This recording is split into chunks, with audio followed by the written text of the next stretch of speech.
আপনার শখের ফোনটা কিন্তু হ্যাক হইতেও পারে। হ্যাক হয়েছে কিনা চেক করার জন্য চালু করে সেটিং এ যান। সেটিং এ গিয়া চালু করে চেক দেন। যদি ভাই হ্যাক হইয়া থাকে তাহলে আপনার যত তথ্য আছে, ভাই ছবি তুলতেছেন, ব্যাংকের অ্যাকাউন্ট, সব কিছু চলে যাচ্ছে অন্যের কাছে। চালু করে বন্ধ করেন, না বিপদে পড়বেন। ভাই বন্ধ করতে সেটিং এ চলে যান। সেটিং এ গিয়া দেখেন যে ভাই একটা অপশন আছে, সেটিং এন্ড প্রাইভেসি। এই অপশন থেকে গিয়া দেখেন নিচের দিকে ডিভাইস অ্যাডমিন অ্যাপ নামে একটা অপশন চালু আছে। যদি ভাই ওইখানে কোনো থার্ড পার্টি অ্যাপে আপনি পারমিশন দিয়ে থাকেন, চালু করে বন্ধ করেন।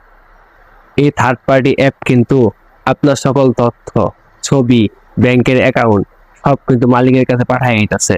এই ব্যক্তি কিন্তু ওই জায়গায় বৈশা বৈশা ওনার থার্ড পার্টি অ্যাপের মাধ্যমে আপনার ফোনের তথ্য দেখতেছে, আপনার ফোনের সবকিছু কন্ট্রোল করতেছে।